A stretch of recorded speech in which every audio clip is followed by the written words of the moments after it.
Thank you for tuning in. This video today is what I basically just want to say. Thank you. And so I'm just going to say that. I want to thank you for joining in with me today. And this video is to honor the brothers who stepped in to the valley with me because God sends people, even in our darkest places, to remind us that we're not walking alone. So this video is about several people who walked in the valleys through pain, grief, and loss with Michelle and I, and especially me. In my previous videos, and in the ones that still to come, I tell everyone the same message. God is faithful. He will walk with you through the valleys. But today, this message is different. Today, I want to honor the people who walk with me. And first, I would just like to say thank you to three brothers who stepped in the valley with me. And if you read the Mirror, my third short story, you already know that the Mirror was dedicated to my two aunts, my aunt Barbara and my aunt Jean. But what many people don't know is this: two of the men who stayed in touch with me during that season of the valley were their sons, Leroy, my aunt Barbara's son, Jimmy, my aunt Jean's son, and Kevin, my brother-in-law. These men didn't just check up on me. What they didn't know was that at the time, I could barely stand. And in the moments after Michelle and I lost our son, and in the silence that followed, the shock and the shock, each one reached out. Could have been a call, a message, or a simple, I'm here if you need anything. Thanks, brother.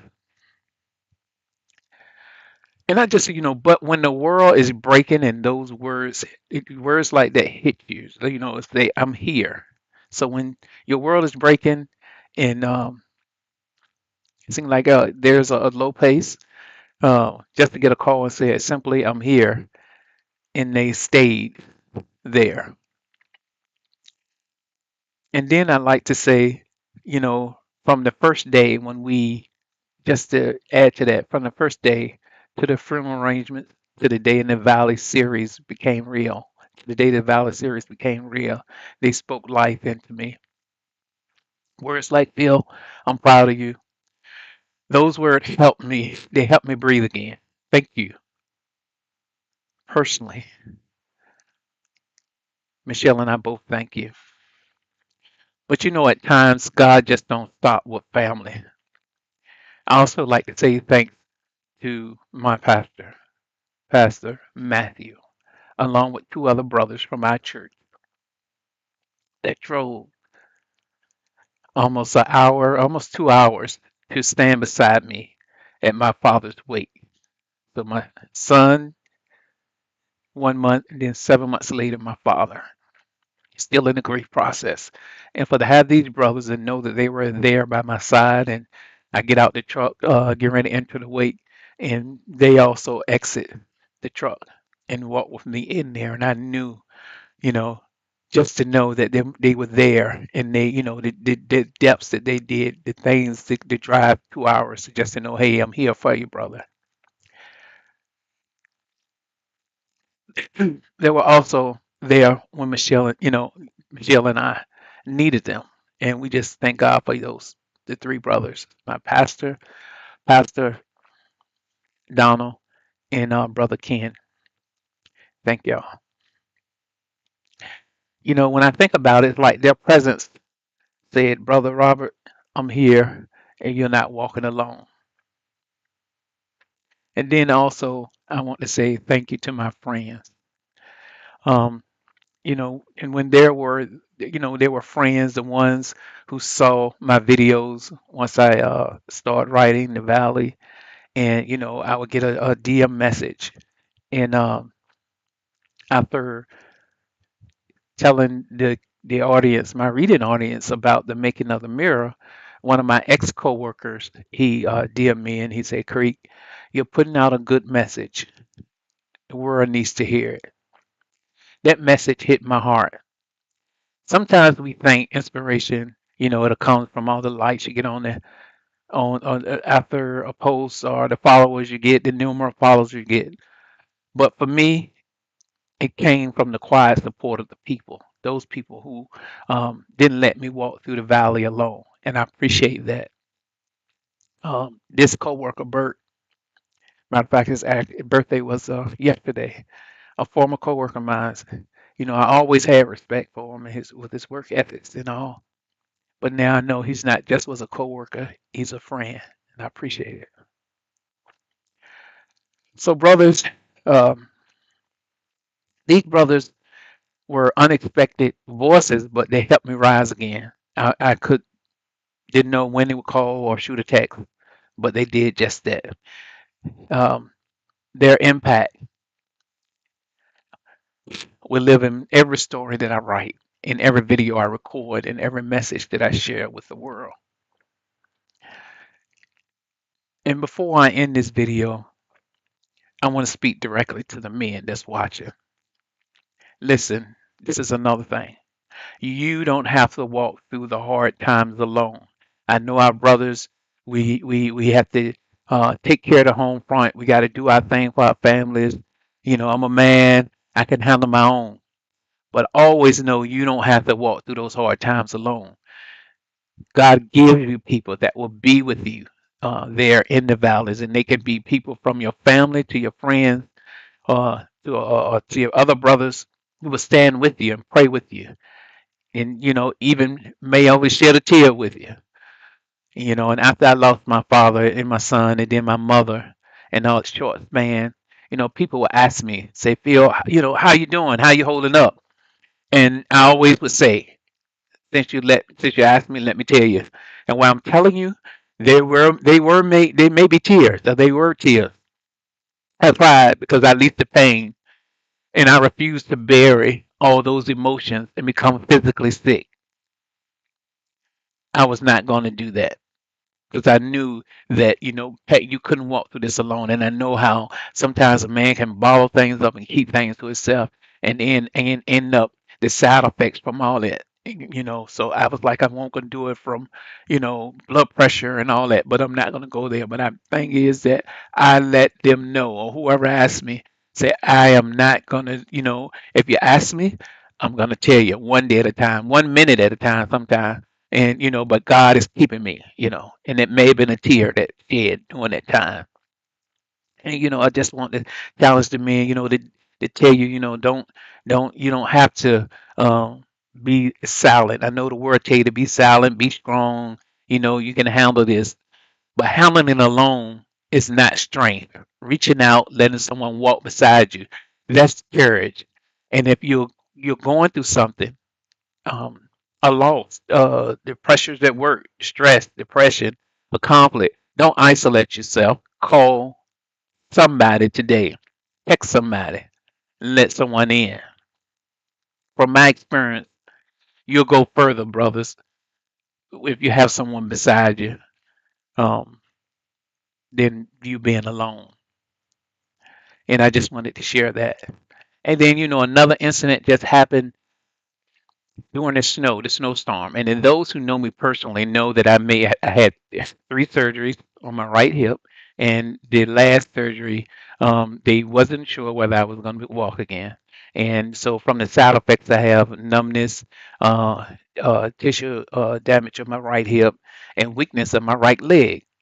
So, and all the had to build my hip and all that over again, construct my hip.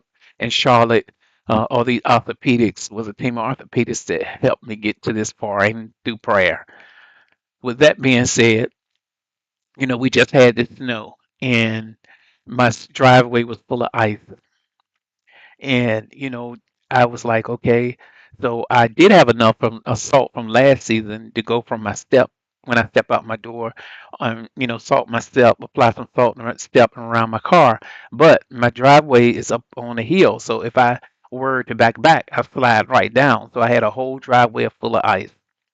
And that wasn't for me to go out there and try to do it. The wife was Michelle was like, "No, you're not going to do it." And then I didn't have the salt, so I texted two brothers, and one was working in that same field out with the electric companies putting back up lights, so he couldn't come and help me. But another brother had worked overnight shift and said I'd be there, when I wake up. But I sat here and I prayed. I'm talking about to brothers. I would have done it myself. My house, I did it myself. I would have done it myself. But I knew the chances of me falling, the risk of me falling was great.